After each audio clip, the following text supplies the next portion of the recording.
श्री शिवाय नमस्तुभ्यं। स्वागत है आपका शिव पुराण क्षरुद्र संहिता द्वितीय खंड 14वें अध्याय में। दक्ष की 60 कन्याओं का विवाह। ब्रह्मा जी बोले, हे मुनिराज, दक्ष के इस रूप को जानकर मैं उसके पास गया। मैंने उसे शांत करने का बहुत प्रयत्न किया और सांत्वना दी। मैंने उसे तुम्हारा परिचय दिया। दक्ष को मैंने ये जानकारी भी दी कि तुम भी मेरे पुत्र हो। तुम मुनियों में श्रेष्ठ एवं देवताओं के प्रिय हो।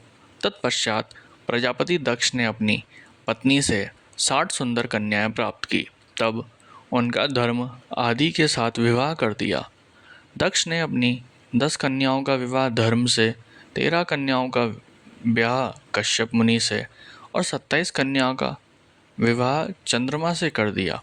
2 भूता की रस और कृशाक को और शेष 4 कन्याओं का विवाह ताक्षत्य के साथ कर दिया।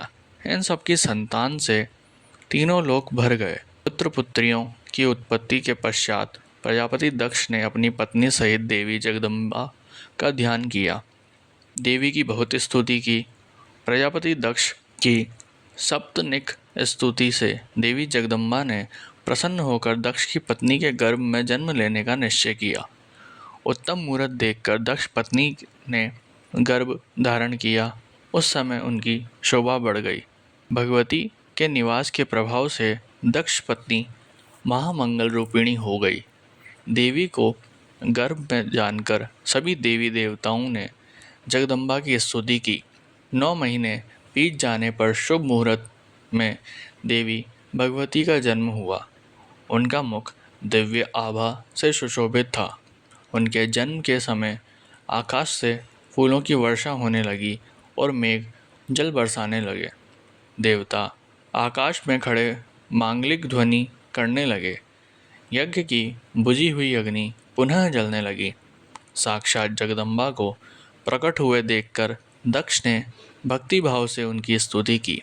स्तुति सुनकर देवी प्रसन्न होकर बोली, हे प्रजापते, तुम्हारी तपस्या से प्रसन्न होकर मैंने तुम्हारे घर में पुत्री के रूप में जन्म लेने का जो वर दिया था वह आज पूर्ण हो गया।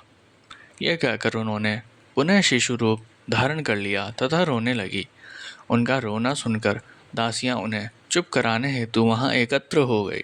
जन्मोत्सव में गीत और अनेक वाद्य यंत्र बजने लगे। दक्ष ने वैदिक रीति से अनुष्ठान किया और ब्राह्मणों को दान दिया। उन्होंने अपनी पुत्री का नाम उमा रखा। देवी उमा का पालन बहुत अच्छे तरीके से किया जा रहा था। वह बालकपन में बहुत सी लीलाएं करती थी। देवी उमा इस प्रकार बढ़ने लगी जैसे शुक्ल पक्ष में चंद्रमा की कला बढ़ती है।